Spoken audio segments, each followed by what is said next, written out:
Chompcast, the official podcast of Sword Chomp. And remember, you can always go to swordchomp.com, and that's a place where you can access all of the many places our podcast is available for download. But if you're listening to the show right now, that means you found us. So welcome to the madness that is the Chompcast. And we are committed to a truly insane show today, as Morgan is institutionalized within the confines of his VR headset. Always weird talking about myself in the third person from the intro. And we are excited to discuss the new highly anticipated title for PSVR, The Inpatient. Topic of the show involves us exploring the ways that music and video games gets inside of our heads, so to speak. It moves us or affects us in a powerful or important way. The value of video game music. And I know it's pretty broad, but it should be a good time. I posed a question to the Instagram community about the sequel to Horizon Zero Dawn, and we will discuss the feedback that I received, talk about it. That's going to be awesome. We desperately try to understand the madness that is the Nintendo Labo announcement. The walls were closing in on us in a good way, as we share some really cool Fortnite stories that me, Fish, and Shay had over this past week. And as we continue to play some Fortnite, and Josh unloads his video gaming backlog all over our eager faces.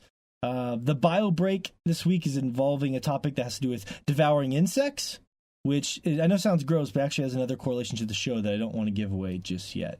And more. So it's going to be, I like to end all of them with and more. So it's going to be an awesome show. And but let's get to some introductions, some intros. Now, I'm going to be honest with you guys. These ones this week are a little weird, a little risky, but, you know. I like weird. You like weird? Wow. You're up first, big guy, so we'll see how you feel about that. I never want to say you're up first, big guy, ever again. But here we go. I feel like I'm getting up to like a T-ball bat. Mm-hmm. Wait. Did I say that right? Getting up to a T-ball bat? I mean, you're getting up to a T. A T-ball tee. I think that's right. Yeah, a T-ball tee. Yeah. You never played T-ball. You don't know what you're talking about, do you? No, never. Well, that's a good metaphor, Fish. We're setting you up so you can hit that home run. The Filipino Johnny Depp, you've heard him already here, from Texas. And so for these intros, this is an alternate reality playing on sort of the insanity theme of the show. So in this alternate reality for Fish, he retires from a long decade of successful podcasting so that he can become an entrepreneur. And he begins his own vape juice company.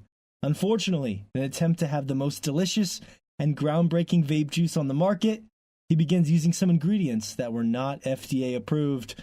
Most of his customers simply experience headaches and mild hallucinations, but Fish was testing his own vape juice long before it hit the shelves. And the effect on his brain was, well, it was tragic.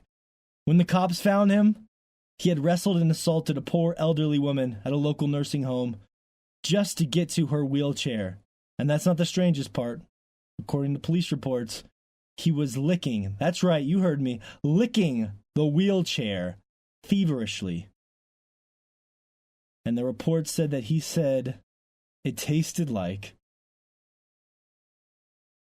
snozberries? There we go. Sure. I don't know. I was waiting for you. I mean, that part's confidential, so. Yeah, it's my it's one of my favorite vape juices actually is snozberry. Snozberry. Yeah, it's is that a real thing? It's mucus with a bunch of all the varieties of berry in it. Snozberry. Snozberry. Okay, that's a joke. Mucus with a bunch of varieties of berry. I gotcha. Actually, that whole scene you just painted me in this distant future, it almost sounds like weird, like a Jigsaw type of like setup. A scene from Saw or something. Yeah. Where I have to lick the wheelchair in order to get like some sort of chemical off of there. There's like a code. There's a code hidden for the escape to your cell, and you have to lick the wheelchair to reveal the code and then escape the room or something. Yeah, I gotcha. Mm-hmm. I had to hit an old lady too. Very brutal. Yeah, well, that's par for the course for you. Nothing unusual there. Hey. You know, Josh and Shay will appreciate this. It's kind of like in The Happening, where that weird plant was causing people's brains to do that thing where their self-preservation turned off and they wanted to kill themselves, except it just turned off the part of Fish's brain where he wasn't supposed to lick wheelchairs. So that's an important part of your brain to have. I need to get more in touch with that part of my brain to keep myself from doing that in the distant future. Please do. And thank you for being here, Fish, you depraved motherfucker. Up next, from Japan, the one and only, my good friend Shay Layton. This was a tough one. Whew, the professor, as we call him. So, his Tinder addiction had a tragic end. For as the years went on and dating became more casual in society, our futuristic dystopian dating society, more promiscuous, the popularity and reliance on apps like Tinder began to skyrocket. Before Shay knew it, he was on a bender, a Tinder bender, or as the cops later called it, a swipe out. Get it? Swipe out. God, I cringed so hard inside, Morgan. That was pretty good. Pretty good. I'll give you that. That's a last-minute addition there, which is basically a blur of random dates, hookups, and encounters until you burn out. He became obsessed with finding the perfect match, sometimes going on 4 to 5 Tinder dates in a single day. On the day of his apprehension, he was found screaming at a local restaurant, while on the date, waving his hands frantically in the air like some sort of delusional air traffic controller on meth, flailing to his left, screaming. When the cops arrived on the scene, he attacked them as well, as he appeared completely lost in his delusion. And when they interviewed all the patrons of the restaurant afterwards, they all said the same thing. He looked out of sorts, crazed, and he was screaming at his date, screaming at her, "I'm swiping left! Why are you still here? What's wrong with this app?" For he had lost all semblance of reality, as Tinder had blurred into his own life. That's all I got, Shay. How you doing, Shay? Good. That sounds pretty accurate. I mean, I've definitely in my life caught myself trying to enlarge a picture in a book with like the finger, like you pull it away like you do on your phone. Mm-hmm. So I could see myself, just, if I guess that scenario ever played out, I could see myself. It's natural. I mean, I think it happens to all of us. We see someone and we don't like them, so we make the left swiping motion. I think that's a pretty common thing. I don't know about you guys, but I think it's going to be in the near future, not distant future. It really is a fable on how society has. I've been watching too much Black Mirror lately, as you can tell, with all these. I could tell. I know. I was like, man, you've definitely watched episode 4 of season 4 lately, because that restaurant scene sounded eerily similar. How dare you? Yeah, you're not completely wrong, Shay. You're not completely wrong. Yeah. Great episode, though. Glad to have you here, Shay. Thank you. And last but surely not least, now Josh might actually have the saddest story of all. Joshua Fowler joining us here from Michigan. Oh, well, this is a rough one too. So in this alternate reality, Fish and Shay have left the podcast already for the aforementioned reasons of insanity, and Josh was left to podcast. Hold on. Sorry, my What's phone's going being on? stupid. See, that's great. We should leave that in because Josh always yells at me to turn my phone off. Well, it's muted. That's what's so weird about it. Like, it's muted, but... It's probably that porn site you visited on your phone. Josh, come on. Don't pull a Morgan here. It's not who you want to become. Yeah, nobody wants to pull Josh's Morgan. True madness. Oh, it's muted, I swear. Can't get a hold of it. It's not that they don't want to, it's just that they can't. Very different things. Not for lack of effort. Let's start this over. That's okay. That was still comical. So Josh has the saddest story of all right?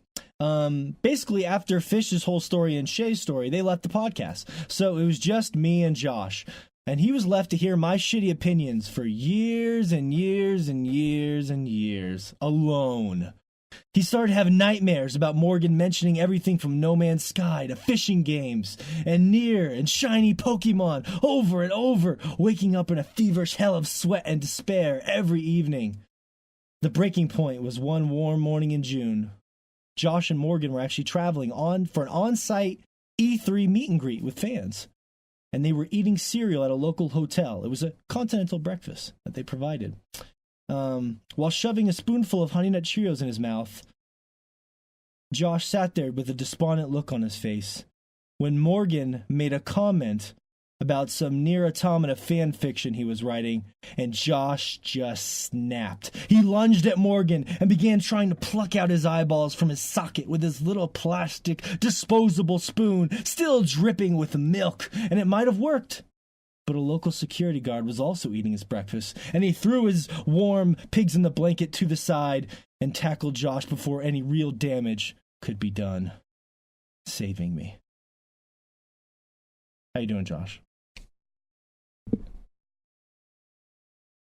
I'm just basking in the glow of that story for a while. It feels nice. Is that pleasurable for you? Mm-hmm. Do you feel your pants lifting a little bit? Just a bit. I mean, a little. If I would have had a spork. It's true. That's a better weapon, Josh. Really. Yeah. But they say, what is it called? If only those pigs in a blanket were more delectable, maybe that police officer would have been distracted just long enough. He just kind of looks my way. He's like, let's see what happens. Let's let this play out. It's sad that when I thought about Josh's hell, it was really just, what's the thing that would drive Josh craziest the most? Oh, I know. Being stuck with me. But I, of course, am Morgan from Montana. And I'm going mad writing all these fucking intros every week, but it's a lot of fun. Glad to have you guys here. Let's get right to the topic of the show. Music. Now, this is going to seem weird because we had this whole insanity theme, but with the topic of the show, one cool thing about our podcast is that we can, at the last minute, grab a really interesting news topic that's interesting to us, or we can grab a broad topic that we want to talk about. And that's what I love about our show. We can make it as interesting as we want it to be. And as interesting as we can possibly make it. Let me phrase that better. So the topic came up of video game music. Now, I'm curious to see how you guys take it. And I will just say this. I started thinking about the value of soundtracks and how sort of underappreciated they are sort of in the gaming spectrum as a whole. And I mean that, even though people love video game music. Think about it. Me and Fisher were watching the Game Awards. They gave out this award for best soundtrack before the show even started, which the more I fucking thought about, the more I became really upset about that. Now, come on, Keeley, you can do better than that. You know what I mean? And that's how I feel. That's metaphorical for how I feel soundtracks are sort of relegated by the community, especially all these online multiplayer shooter games and stuff that have taken over the world, that people don't even generally care about the fucking music at all, because there's no music. It's just violence and quiet or communication with teammates and stuff, which is fine. But the point is the value of music. So my big takeaway, and I'll throw it to you guys because I know I've been talking a lot with all these lengthy intros, was just that I feel like music is very underappreciated in the context of imagine playing Final Fantasy VII, one of the most famous and classic video games of all time. Imagine playing that game exactly how it is, but without that legendary battle music.